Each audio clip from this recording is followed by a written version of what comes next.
Hello ladies and gentlemen, welcome to the studio.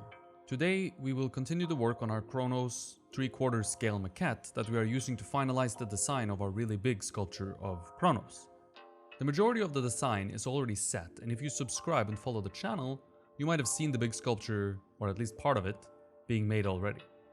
It's still in progress and will probably take another year to a year and a half to finish. So even though the maquette isn't done, we've started the big piece. However, the big piece, by the virtue of being big and requiring a lot more work and clay to complete, is still lagging quite a bit behind the 3rd scale maquette, as far as progress goes.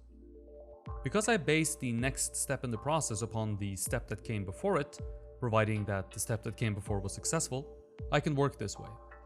I'm happy with the pose the body and the legs are in, and I've begun to establish that on the large scale version of the sculpture. Today, we are going to be sculpting the head or the portrait of the 3rd scale Kronos. Nothing that happens while sculpting this portrait is going to dictate in any substantial way the decisions that were made about the sculpture prior to sculpting the portrait. So I'm not at any large risk here of discovering anything that will force me to change something that has already been done while developing this portrait. If you enjoy the content and want more like this, or perhaps just want to support the channel, check out the link to my Patreon page in the description below. As you can see, the neck has been developed somewhat. Obviously the head attaches to the neck, and so I won't begin sculpting a head before the neck has been developed to a point where it provides me with the information necessary to begin the head. That information for me is the angle at which the neck muscles, stretching from the pit of the neck in the front to right behind the ear, sit. These two muscles are called the sternocleidomastoid muscles, which is a very fancy name that's very hard to pronounce, so I might have messed that up, but either way, sternocleidomastoid muscles. They are important because they tell me the direction of my neck and the direction of my head, both from the side view and from the front view. The head that I'm sculpting is coming forward, leaning forward, like a singer leaning in to sing into the microphone while playing the guitar, so the sternocleidomastoid muscles become more vertical compared to a relaxed head position where these muscles will lean backwards at an angle, as they are traveling from the pit of the neck, which is the little notch between the collarbones, towards the back of the jaw and behind the ears where they attach to the skull. From the front view, there's also information to take into account. If the head turns to the right, which it does in my case here, the left sternocleidomastoid muscle is going to be stretched and appear more upright, vertical. The right sternocleidomastoid muscle is going to be compressed and appear at more of an angle. You can try this on yourself in the mirror and you'll see this in action. Turn your head left and right and you'll see this happening. The actual width of the neck is not that important yet, as it can grow as the head continues to grow. So I'm not very concerned or worried about nailing the width of the neck just yet. I just want some information there, in the neck that is, to help me start the positioning of the head. Connecting the head to the body is a very tricky thing, and so getting that right is very important, and obviously needs to happen pretty much right off the bat when sculpting a head on top of a body. To sculpt any portrait, or anything at all for that matter, I need something that I can rely on, something that I trust, something to build off of. As I started placing the head, the thing that I was building off of was the neck. Keep in mind, I always try to work from inside out, so I'm not going to sculpt the head first, for example, then the neck. I'm building outwards from my first established truth, which was the box representing the pelvis, and it's always the box representing the pelvis. For a portrait, however, once I start sculpting the portrait, that truth is going to become the profile from the side view. Now, why do I use the profile from the side view as my truth? It's because it's the most recognizable feature of any person. If you see a person backlit from the front, you will only see kind of an egg shape. But if you see a person backlit from the profile, you'll be able to recognize who they are based on their profile. The profile also includes everything I need. It has all the heights I need clearly visible, and also all the depths, or from the side view, that's all the widths. Remember, we can never really judge depths. So I'm turning depths into widths by observing the head from the profile view. Now, the one thing that I am missing from the side view is the width from the front view, obviously how wide the head is. But as we know, if you've been watching any other of the videos of mine, the widths are very forgiving, so I can creep up on those slowly. As long as I establish the heights and the depths, or widths, from the side view very accurately to begin with, I'm going to more than likely be okay. Another reason the profile from the side view is so useful and my best bet as far as a starting point is because on the portrait, the entire profile from the side view sits on a straight line down the center line of the face and the head. And so I don't have to worry very much at all about my contours moving in space from this view. There are some exceptions, of course, right around the brows and around the lips, but they are not very major, not even remotely close as major as the moving contours that we find on the body. And we've spoken about those at length in previous videos. In order to find where my profile needs to sit in space, I have a couple of strategies. I know to begin with where the back of my jaw is because the sternocleidomastoid muscles of the neck leads me to the back of the jaw, so this is where I'm going to start. While not always true, you do have to check on your own model, your own reference. The length from the bottom of the sternum to the pit of the neck is the same as the length from the pit of the neck to the ear hole. So using that rule, though you do have to check on your model of course, some people have longer necks, some people have shorter necks, but using that rule, we can set the height of the ear hole or the beginning of the jaw more or less. Now from the ear hole, I can begin dropping the jaw downwards and follow the edge of the jawline towards the chin. And at that point, I can begin traveling up the profile and developing it slowly. I start a little bit further in than where I think the eventual profile will need to be in order to give myself a little room to grow outwards. And I also start a little simpler, just to get things, the big things, more or less in the right place. Chin and the brow, specifically. It's much easier to continue to add clay, and I keep saying this over and over again, you've heard this so many times, it's always easier to add clay and grow the profile outwards rather than to carve the profile into a mountain of clay. Even with a pretty rough profile, I begin to establish a little information heading backwards from the profile. In other words, information behind the profile. Examples of information that heads backwards from the profile is the eyebrows and the cheekbones, things that essentially sit behind the profile. And while I need an accurate profile, or a pretty accurate profile in order to place these elements or features perfectly, it's more than fine to begin placing elements that allow this head to begin looking a little bit more like a head. As long as it is narrow and stays too narrow at the profile, and actually too narrow further back as well, so that adjustments require as little movement of clay as possible.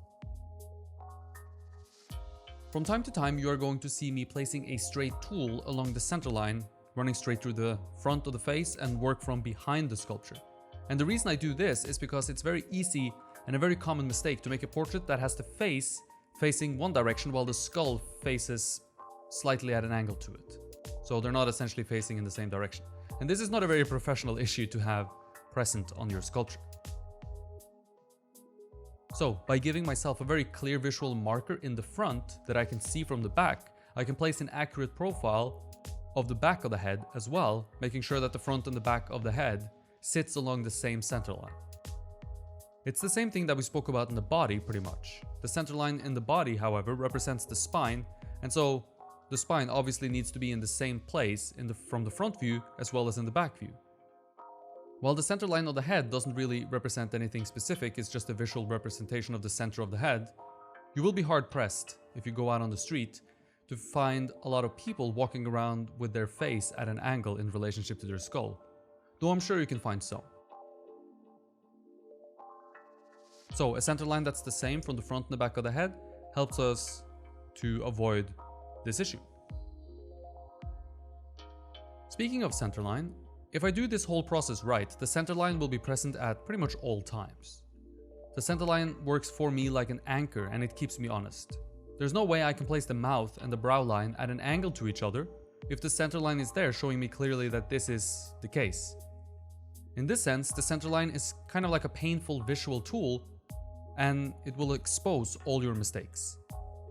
At a small scale like this, the amount of fudging in tiny fractions of a millimeter of clay that is needed to correct tiny symmetry mistakes is almost impossible to see, but they do make a big difference.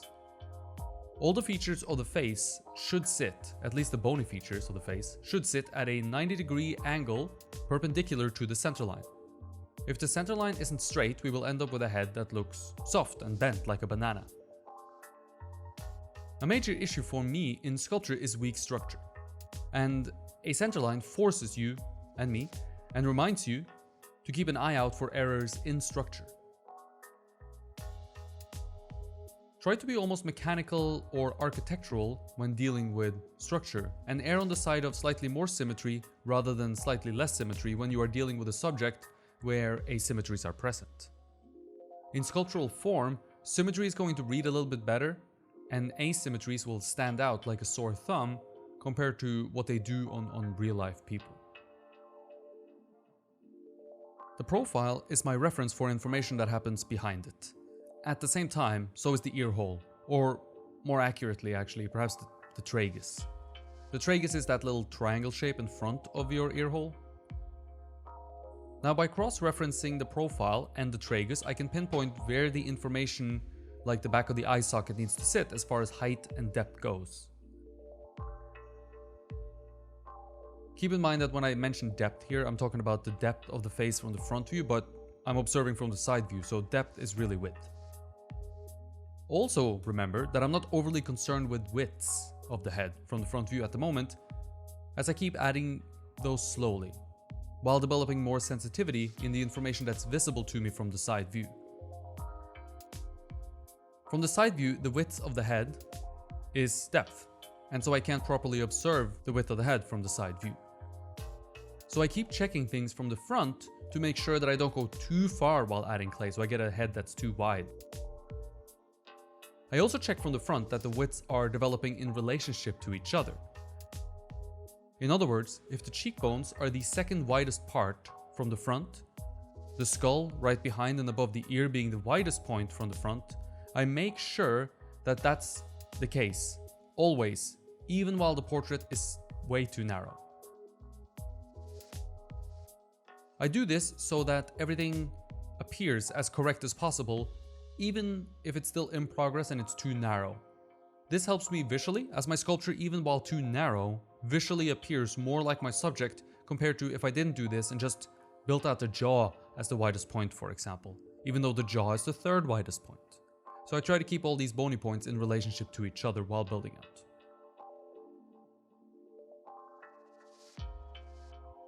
The bony points that I am checking and making sure are in proper relationship to each other as far as width from the front view goes, from widest to narrowest, is the skull right above and behind the ear, the cheekbone right in front of the ear, the corner of the jaw, or where the jaw turns from being vertical to horizontal, or more or less horizontal, and the corner of the eyebrow. Now, if these 4 points are placed well in space from the side view and the width relationship between them is well developed from the front view, we have a lot less to worry about as we build out the widths to where they need to be. That's a very complex explanation, I guess, and a very complex thing to get right, but if I'm trying to put it a little bit more simply, we want to deal with as much as we possibly can while still inside our sculpture. Then we can grow towards the final surface with everything more or less in the correct place with the correct relationship to each other. We make sure we don't have to worry about everything at once. We try to worry about one thing at a time, and by doing so, making our life a little bit easier. The really hard part about doing it this way, and what beginners struggle with the most, I think, is not getting each individual step correct. They can usually manage that, but it is putting all the steps together that kind of trip people up. Making sure that the next step in the process doesn't ruin the one that you just did seems to be very tricky. So attempting to do your best at holding on to what you have already established, providing that what you already established was correct and good, I think is key in order to make this process work for you and be successful at sculpture when sculpting in this fashion. Let me quickly warn you and mention some mistakes that I'm making here that's perhaps not super evident in the video. I'm definitely working too much on one side of the face. This is easy to do, and it's easy to become a little tunnel visioned, as this work can become very detailed and you can kind of focus in too much on one area. But working the face up as a whole is a much better way of doing things, I find. Developing the entire head means that you adjust both sides to fit with each other, and you'll end up with a better result this way. Sculpting one side really well and then measuring off that side to sculpt the other is a recipe for failure, especially in this scale, where any measurement you take is going to be somewhat inaccurate because it's so small. There are just too many variables here to rely solely on measurement, so I think you need to work visually.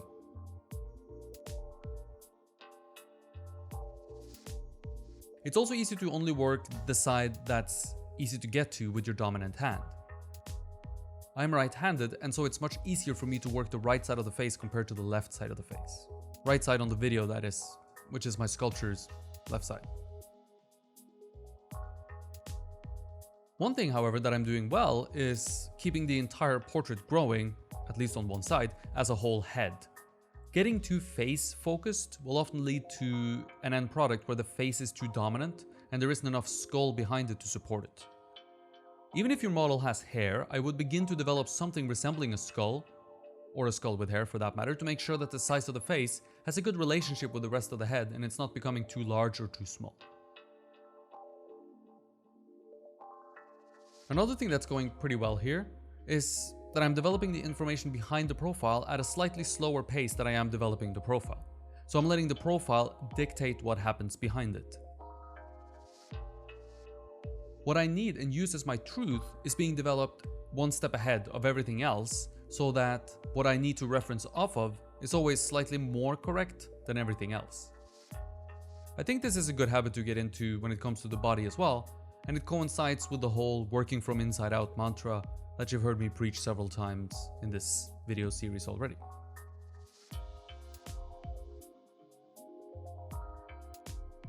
As the features become clearer and clearer from the side view, in many ways the piece is slowly beginning to work better and better as a relief, I guess a deep relief. Which means that I can begin to more aggressively push the widths outwards, focusing more on the widths from the front view.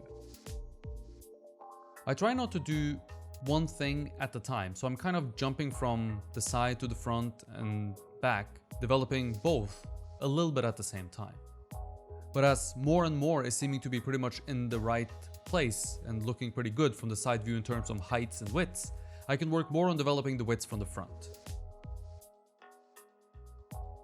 If everything is done well, I won't need to worry about heights from the front view because heights from the side view are the same as the heights from the front view, and those have already been developed properly from the side view. Now, of course, I'm going to double check everything from the front view to see how it feels, of course, but if I've been successful, I shouldn't have to do a lot of work developing heights from the front view. Remember that depths are the one thing that we can't objectively or easily observe, and so by switching views, we turn depths into widths. The heights we can observe from both side and front view, and so they should pretty much be the same, and if well developed from one, should work from the other.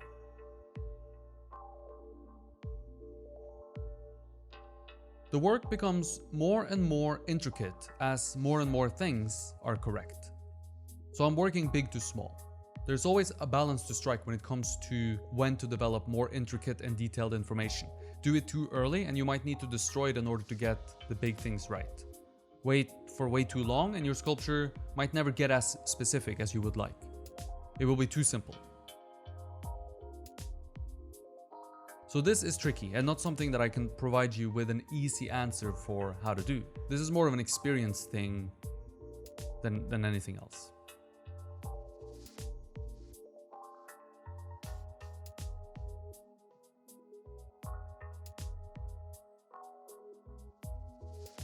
I work a lot using both hands at the same time, and you'll see me do this throughout the entire video, touching both sides of the face at the same time. The reason I do this is to check depths. Working both sides at once is obviously a little bit faster as well, and being able to check the depths of both sides at the same time allows me to see if I have rough symmetry on either side of the face as far as depth goes. It's a sneaky trick and it works really, really well. Now, it's not super accurate and works together with several other techniques that I need to use in order to check structural symmetry when it comes to depth. It also means when I make some changes to one side, I can make the same change to the other at the very same time. Working with your hands as well, as much as possible, is also a huge time saver compared to always working with tools, and also keeps you from becoming too focused on developing small and subtle details which you need tools to work on. These small and subtle things ultimately won't matter unless the big picture has been well accounted for first.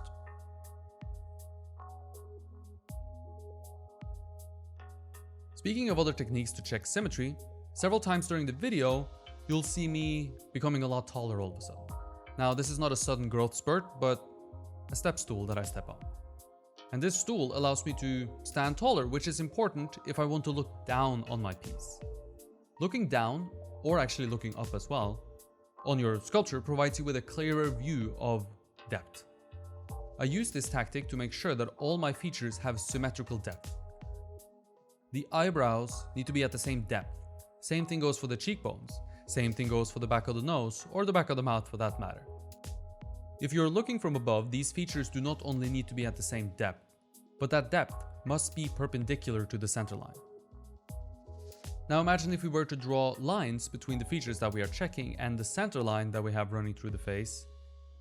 The two lines should form an X and be at 90 degrees to each other. If this is not the case, then you have the feature, for example the eyebrow, sitting at an angle to the front of the face. And if too many features suffer from this problem, that means that your face is sitting on your skull at an angle, which we already spoke about being problematic.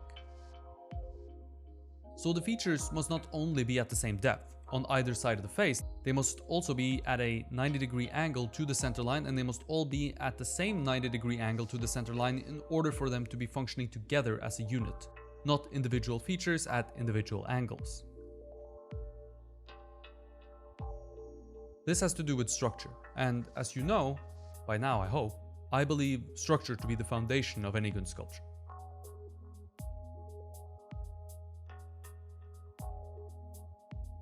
As I'm sure you are aware, there is no substitute for attempting to do this yourself.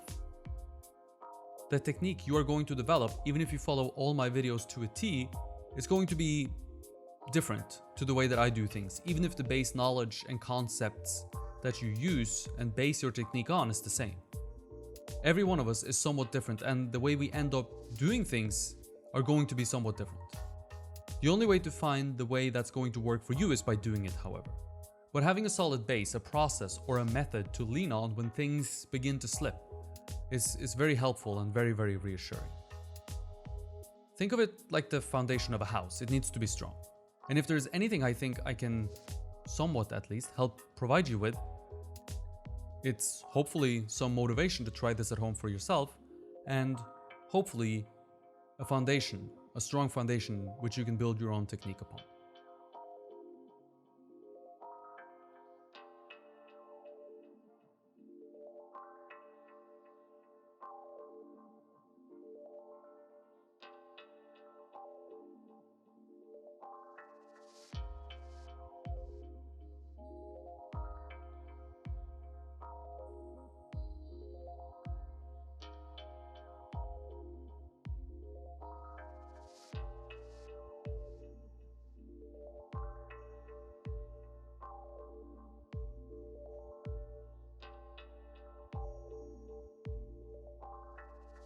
I hope you enjoyed the video, and if you did and want to learn sculpture from me or just support the channel, check out my Patreon page. I give feedback and critiques on people's work, and we talk about whatever you need help with in your sculpting endeavors. And right now there is exclusive sculpting content on my Patreon page. The first series we have embarked on is the Beginner's Guide to Figure Sculpture. I'm super excited to finally be creating exclusive content for Patreon, and I hope you will be too, and we'll take a look. The link to my Patreon page is in the description below.